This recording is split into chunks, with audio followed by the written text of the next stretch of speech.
Romanos capítulo 8, eu queria ler com você do verso 30 ao verso 37. Romanos 8, do verso 30 ao verso 37. Acompanha comigo a leitura aí. Diz assim: além disso, aos que ele predestinou, a estes também os chamou. E aos que ele chamou, a estes também justificou. E aos que justificou, a estes também glorificou. O que diremos então a estas coisas? Se Deus é por nós, quem pode ser contra nós? Aquele que não poupou a seu próprio filho, mas o entregou por todos nós, como não nos dará gratuitamente também com ele todas as coisas? Quem acusará alguma coisa aos escolhidos de Deus? É Deus quem o justifica. Quem é que condenará?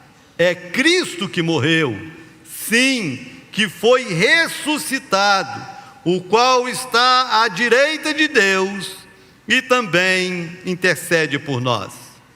Quem nos separará do amor de Cristo? Será a tribulação, ou a angústia, ou a perseguição, ou a fome, ou a nudez, ou o perigo, ou a espada? Como está escrito: por causa de ti somos mortos todo dia, somos considerados como ovelhas para o matadouro. Mas em todas estas coisas somos mais do que vitoriosos, através daquele que nos amou.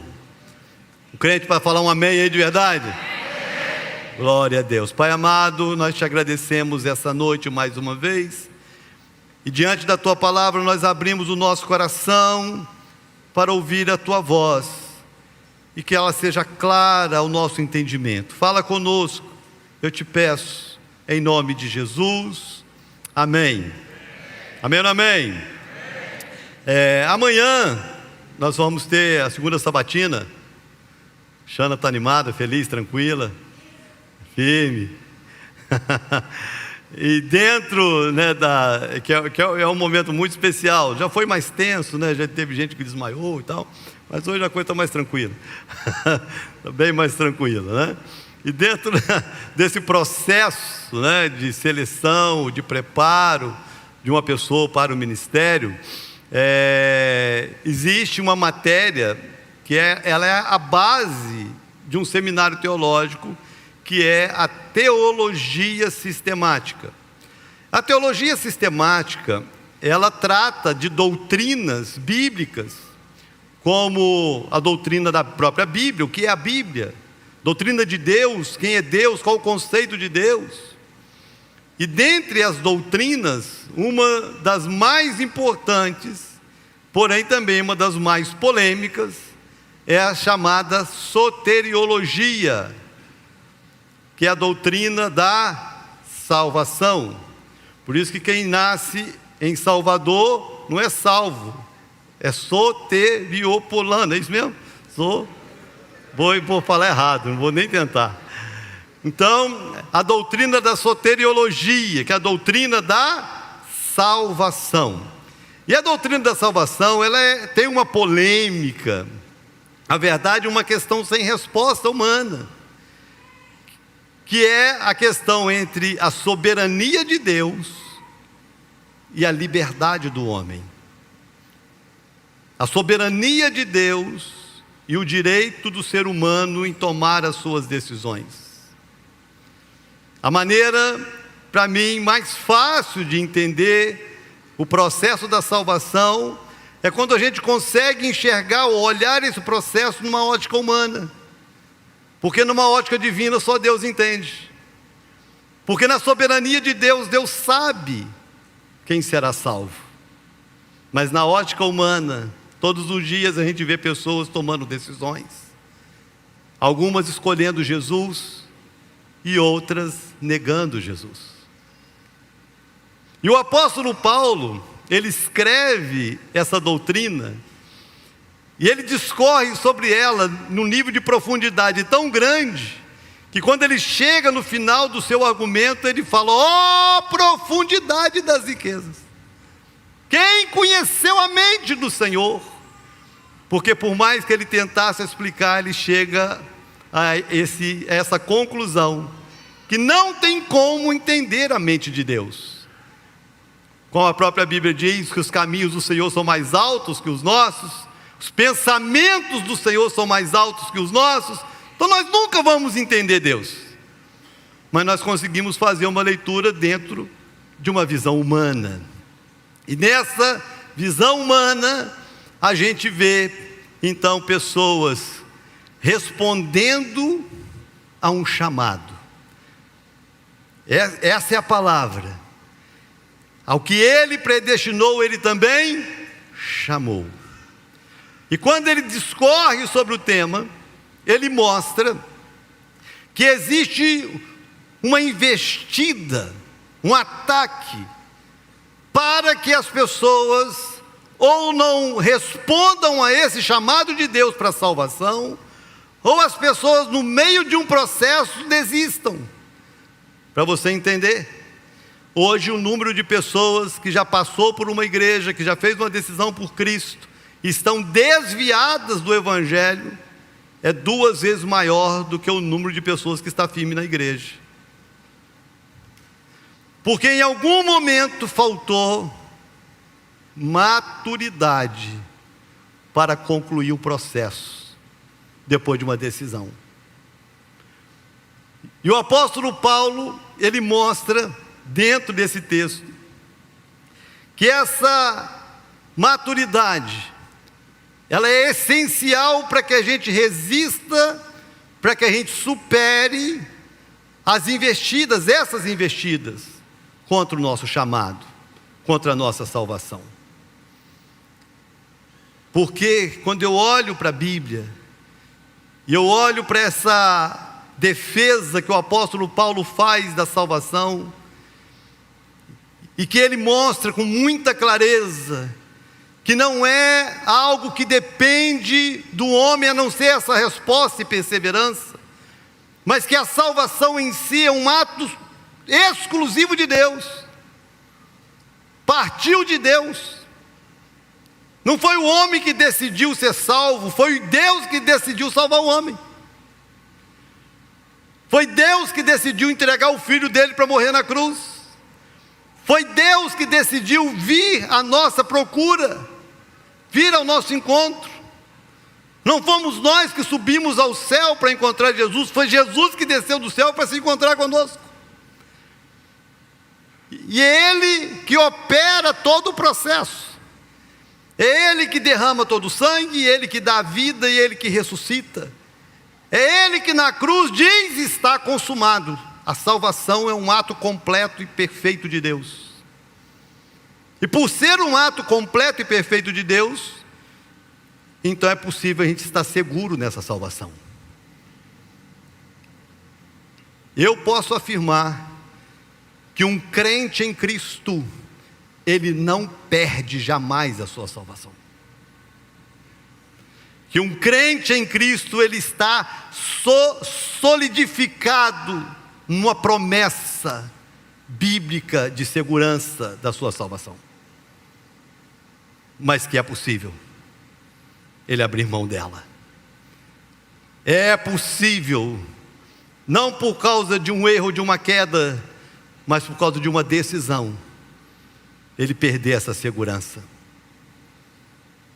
E eu vou mostrar para você nesse texto, que existem pelo menos 3 investidas específicas, que só na maturidade nós somos capazes de enfrentar e de vencer, para a gente manter seguro a salvação que nos alcançou em Cristo Jesus.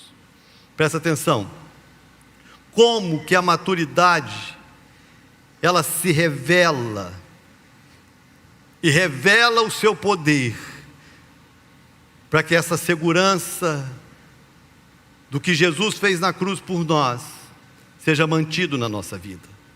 Primeiro, A maturidade, ela é capaz de vencer as acusações. Verso 33, olha o que o texto diz para nós. Quem acusará alguma coisa aos escolhidos de Deus? O que o apóstolo Paulo está dizendo? O apóstolo Paulo está dizendo que existem acusações. E essa talvez seja a primeira artimanha do diabo quando uma pessoa se decide por Cristo. Para você entender a personalidade de Satanás, Apocalipse chama o diabo de o acusador dos irmãos. A Bíblia diz que o diabo ele fica diante de Deus dia e noite, só nos acusando, o tempo todo. Você está na rua, você está no trânsito, você olhou para o lado errado, você fez algo de errado, você está em casa, você está numa rede social, você fez algo que não deveria fazer. O diabo fica lá diante de Deus, olha lá, pisou na bola, olha lá, ó, fez de novo, olha lá, falou. Ele é o acusador dos irmãos. Eu costumo dizer que tem algumas pessoas que se emprestam a fazer isso no lugar do diabo, né? Tem gente que parece que vive para isso. Tem gente que parece que não tem problema suficiente para cuidar da própria vida e dedica a vida para cuidar da vida do outro. E cuidar da vida do outro acusando o que o outro faz e o que o outro não faz. Isso acontece muito quando alguém se converte num lar, numa família, onde os demais ainda não são convertidos. Aí quando você chega em casa e diz, eu aceitei a Jesus, parece que todos os olhos se voltam para você. E se você fala alguma coisa que de repente não deveria ter falado, alguém se levanta, mas crente faz isso? Mas crente fala isso? Aí se você se compromete ainda mais com Jesus, vem e se batiza. Se você faz alguma coisa ou fala alguma coisa errada, porque você não deixa de ser humano porque aceita Jesus, você não deixa de ser humano porque se batiza, você não deixa de ser falho, aí aparecem os acusadores, mas uma pessoa batizada pode fazer isso? Uma pessoa batizada pode falar aquilo? São os acusadores, são os enviados do diabo para tornar a vida cristã mais difícil. Algo que o texto diz: quem nos acusará? Quem nos acusará? Porque olha o restante do texto. Olha o restante do texto. Quem nos acusará? Porque é Deus quem os justifica. Quem nos justifica? Quem nos justifica? Deus nos justifica. Por isso que não tem acusação, e a gente não pode se deixar levar pelos acusadores. Algumas pessoas, irmãos, a Bíblia diz que Deus lança no mar do esquecimento os nossos pecados. Deus é o único ser capaz de simplesmente nos tratar como se nunca tivéssemos errado. Quando você aceita Jesus, Deus passa um apagador no seu passado, e o seu passado não existe mais para Ele. Se você erra, se você peca, se você cai, e você se arrepende dos seus pecados com sinceridade, Deus perdoa, Deus apaga. Deus não te trata mais segundo aquele erro, aquele pecado. Ainda que Ele não nos livre das consequências desse pecado, Ele não nos acusa mais. Mas a sociedade não é assim. A sociedade tem a habilidade de trazer à memória coisas que Deus já perdoou. Às vezes a família tem essa habilidade de trazer à memória coisas que Deus já perdoou. Esposas, maridos, que dizem que já perdoou, mas sempre que tem algum, aponta o dedo e traz à memória, para acusar algo que Deus já perdoou. A única forma da gente vencer isso é a gente sendo maduro, entendendo que se Deus me justificou, o que significa justificou? Ele pagou a dívida, Ele rasgou a nota promissória, Ele não me cobra mais. Eu fui justificado, não porque eu sou bom, mas porque eu me arrependi, porque Jesus fez por mim o que ninguém podia fazer. Agora, se eu não tenho maturidade para enfrentar as acusações, acontece o que muitos vêm respondendo, que é desistir. Quantas pessoas que você vê desistindo da fé, porque não suportaram a carga da acusação? Quantas pessoas que você vê desistindo da igreja, do evangelho, porque não suportaram a carga de cobrança, de acusação? Mas quem é que pode nos acusar? Tem uma história que eu acho linda. Eu fiz um trabalho, ou participei de um trabalho sobre a reforma protestante. Eu já contei isso aqui. E uma história sobre Lutero, o grande reformador. Que Lutero, ele enfrentou uma guerra espiritual muito grande no processo de trazer a reforma protestante. E segundo a história, Lutero estava no seu quarto de oração um certo dia, e o diabo apareceu para ele. E o diabo abriu assim um rolo escrito com todos os pecados de Lutero. E começou: Lutero, tal dia você fez isso, tal dia você falou isso, tal dia você fez não sei o quê. E foi oprimindo Lutero. Alguém já passou por isso? Porque às vezes o diabo não aparece, mas manda alguém, né? E começou: porque você fez isso, porque você fez aquilo, porque você é assim, porque você é assado, porque a sua cabeça, porque você pensa, porque você. E quando o Lutero estava oprimido de tanto ouvir as acusações do diabo, ele chegou e disse: você só esqueceu de uma coisa, que o sangue de Jesus me purifica de todo pecado. É Deus quem nos justifica. Se eu não tiver a maturidade para enxergar a justificação, o preço que Jesus pagou por mim, eu sou oprimido, pessoas são oprimidas, deprimidas, desistentes, porque não suportam a acusação.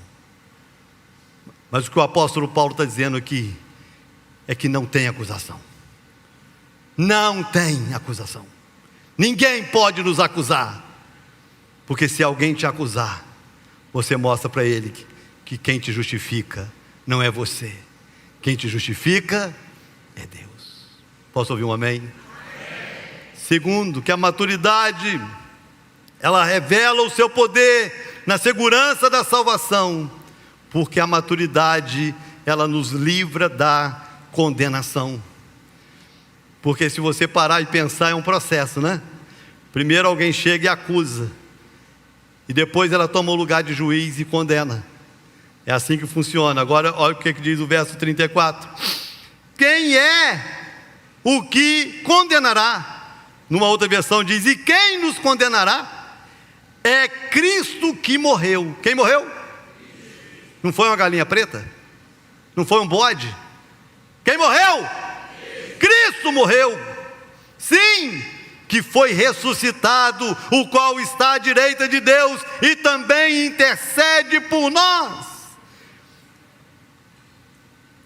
Não existe condenação. Romanos capítulo 8, verso 1 diz: nenhuma condenação há para os que estão em Cristo Jesus. Quem aqui está em Cristo? Vou perguntar de novo: quem aqui está em Cristo?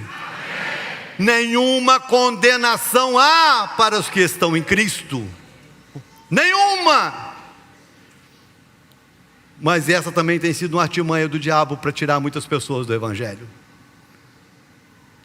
trazendo condenação. E uma das condenações mais terríveis é quando alguém fala, ou quando o diabo sussurra no ouvido de alguém e diz: para você não tem mais jeito.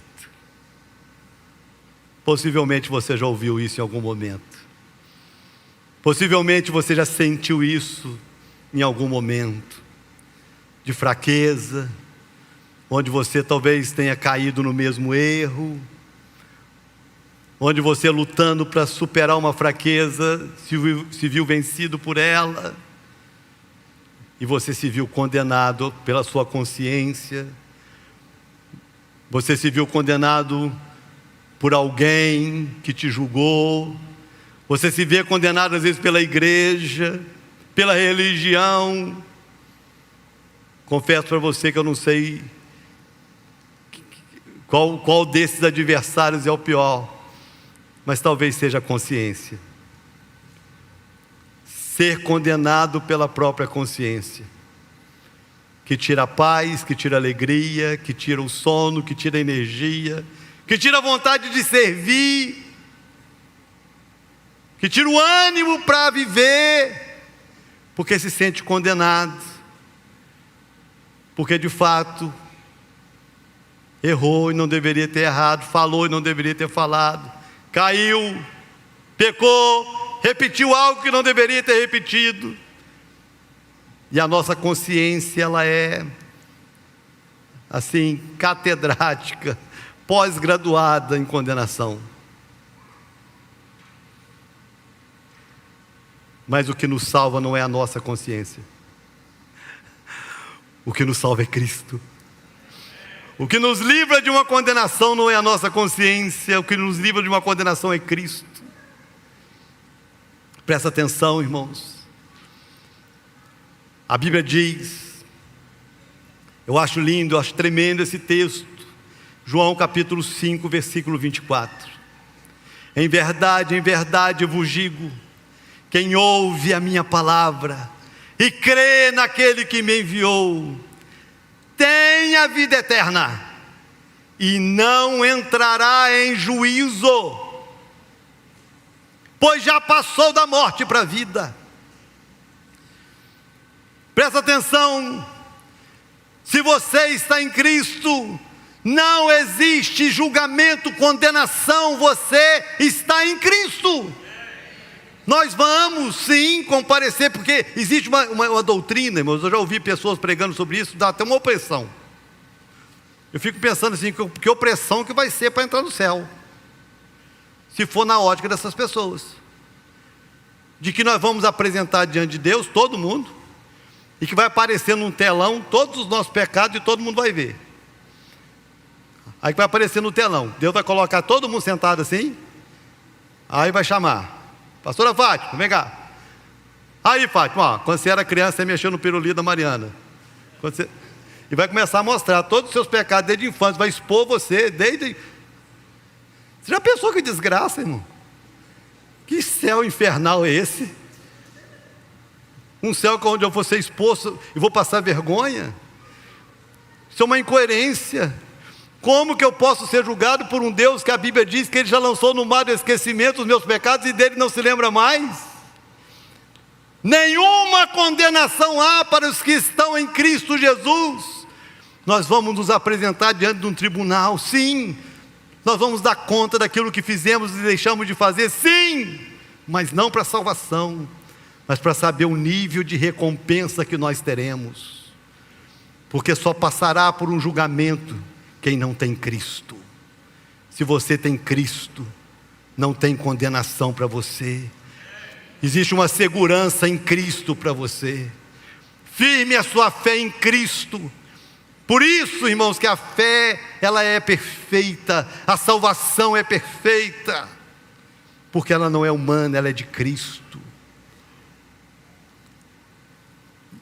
O desafio de uma fé madura, para enfrentarmos as condenações, porque nós estamos sujeitos às condenações humanas, nós estamos sujeitos às condenações da consciência, mas nós não estamos sujeitos a uma condenação divina, porque nós já fomos livres dela. Não se deixe condenar, sabendo que Deus já te absolveu. Quantos estão entendendo essa palavra? Não significa que você vai viver uma vida de pecados, significa que você vai viver uma vida de perdoado. Terceiro, além da maturidade nos fazer vencer as acusações e também nos livrar da condenação, o texto diz que a maturidade resiste à separação. Verso 35 diz: quem nos separará do amor de Cristo.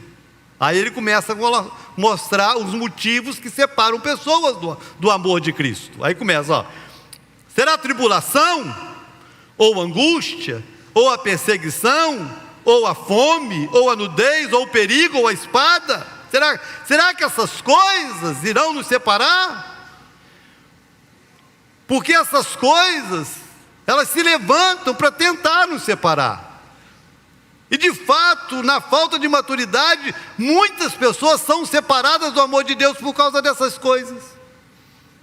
Uma circunstância difícil tem feito pessoas abandonarem Jesus. Um momento difícil tem feito pessoas abandonar Jesus. Uma perseguição, uma crítica tem feito pessoas abandonar Jesus. Mas o que a palavra de Deus está me ensinando é que isso não pode ser suficiente para nos separar do amor de Cristo. E para mim, o grande ensinamento por trás dessa verdade é que o amor de Cristo não me livra de passar por essas coisas. E é esse o grande argumento da circunstância difícil. Presta atenção, vê se não é assim que funciona. Ninguém, quando está vivendo assim, está tudo em paz, presta atenção em mim aqui, está tudo em paz, dinheiro na conta, todo mundo com saúde, vamos sair de férias em janeiro, vamos para a praia, todo mundo feliz. Ninguém está pensando em separar de Jesus, ninguém está questionando o amor de Deus.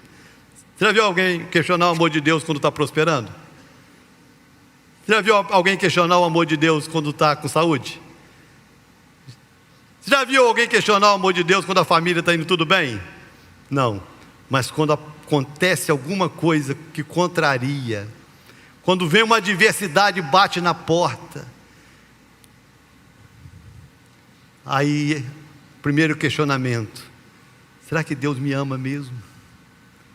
Será que as promessas de Deus são para mim mesmo? Será que eu faço parte disso? E será que isso é para mim mesmo? E as pessoas começam a questionar o que elas nunca deveriam questionar, porque o que a Bíblia está dizendo é que essas coisas não podem nos separar do amor de Deus. Não podem. Não tem tribulação que me faz ser menos amado. Não tem perseguição que me faz ser menos amado. Não tem enfermidade, não tem luta, não tem nada que me faz menos amado, pelo contrário. Talvez sejam nesses momentos que mais o amor de Deus se revela, porque não tem momento onde a graça de Deus é mais abundante na nossa vida, quando nós estamos passando por momentos difíceis. Presta atenção nisso, porque o imaturo, no momento de adversidade, ele abandona, mas o maduro, no momento da adversidade, ele se apega ainda mais. Assim deveria ser em todos os nossos relacionamentos, não é verdade? Deveria ser. Um casal deveria se amar mais numa crise financeira, mas às vezes, por causa de uma crise financeira, muitos casais se separam. Um casal deveria se amar mais quando uma enfermidade bate a porta, porque é o momento que talvez mais o amor precise ser revelado, no momento de enfermidade. E às vezes, por causa de uma enfermidade, muitos divorciam. E assim, na nossa relação com Deus, qual é o momento que nós mais precisamos do amor de Deus? Não é no momento da adversidade? Deveria ser o momento que a gente deveria se achegar mais, se aproximar, se apegar mais ao Senhor. Deveria ser o momento onde nós dependêssemos ainda mais do amor de Deus, e não o contrário. Mas talvez a grande diferença seja a questão da maturidade. O imaturo usa a crise como argumento para desistir. O maduro usa a crise como argumento para se apegar. Porque nada pode nos separar do amor de Deus. Nada. Nada. Não tem nada que possa fazer Deus te amar menos. Não tem nada que possa fazer com que Deus olhe para você de maneira diferente do que Ele sempre olhou, como um filho a quem Ele ama. E quando Ele olha todo esse contexto, que Ele diz, que Ele fala sobre acusação, condenação e separação. Ele vai terminar aqui no verso 37. Eu quero ler para a gente orar. Mas em todas estas coisas, olha que tremendo, em todas estas coisas somos mais do que vitoriosos através daquele que nos amou. Eu já vi muita gente citar só esse versículo, sem lembrar dos versículos anteriores. Em todas as coisas somos mais que vencedores. Posso ouvir um amém? Amém. Em quais coisas que nós somos mais que vencedores? Nas acusações, na tentativa do inimigo em nos separar, nas investidas de Satanás trazendo tribulação. Em todas estas coisas nós somos mais que vencedores. Essa é a resposta que nós precisamos dar para assegurar aquilo que foi conquistado na cruz por nós, que foi a nossa salvação. Nós temos um nome registrado no céu. A Bíblia diz que o nosso nome está escrito na palma das mãos de Deus. E nada, nem morte, nem vida, nem anjos, nem principados, nem coisas do presente, nem do porvir, nem altura, nem profundidade, nem qualquer outra criatura poderá nos separar do amor de Deus que está em Cristo Jesus. Nós estamos seguros em Deus.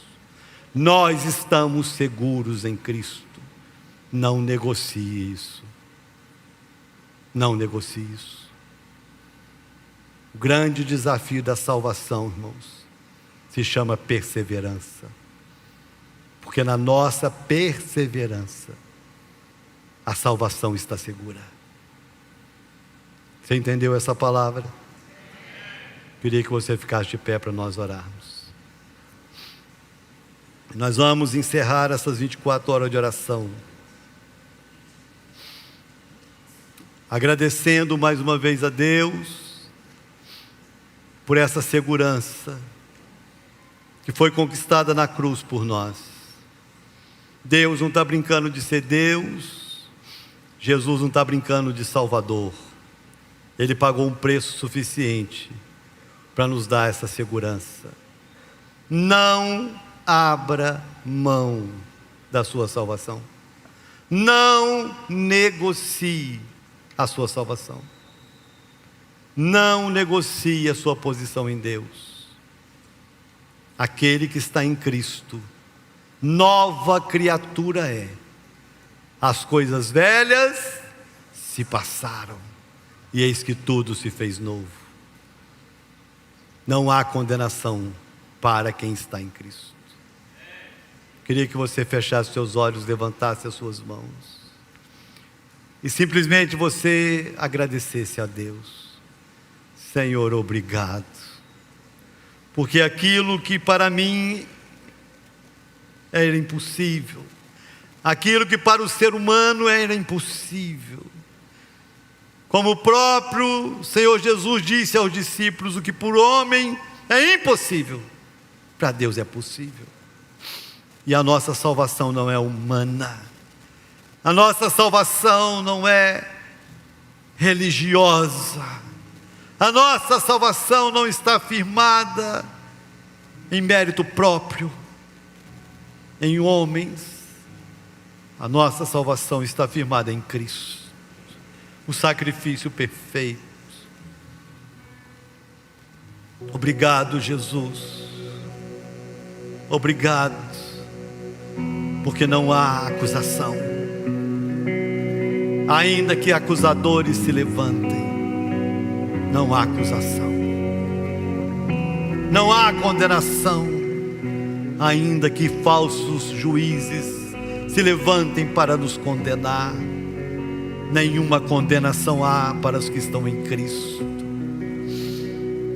Não há separação, nada poderá nos separar do teu amor, ainda que as circunstâncias sejam contrárias, ainda que tudo fuja ao nosso controle, ainda que a adversidade bata a nossa porta. Nada é suficiente para nos separar do teu amor por nós. Porque em todas estas coisas, nós, teu povo, tua igreja, teus filhos, nós somos mais que vencedores. Obrigado, Jesus. Obrigado pela segurança que temos em Cristo. Obrigado. Obrigado. A minha oração, meu Deus, é que o Senhor traga esse entendimento para a igreja, para aqueles que estão fracos, para aqueles que estão pensando em desistir, para aqueles que por causa de um momento difícil estão sendo tentados, estão esfriando. Que essa palavra, meu Deus, seja uma resposta. E nessa palavra nós nos asseguramos, porque é a tua palavra. Obrigado. Obrigado. Que a graça do Senhor, que o amor de Deus, o nosso Pai, e que as consolações do Espírito Santo seja sobre nós, seja sobre a igreja, e seja sobre todo o povo de Deus que o ama e aguarda a volta de Jesus, e que todos nós digamos: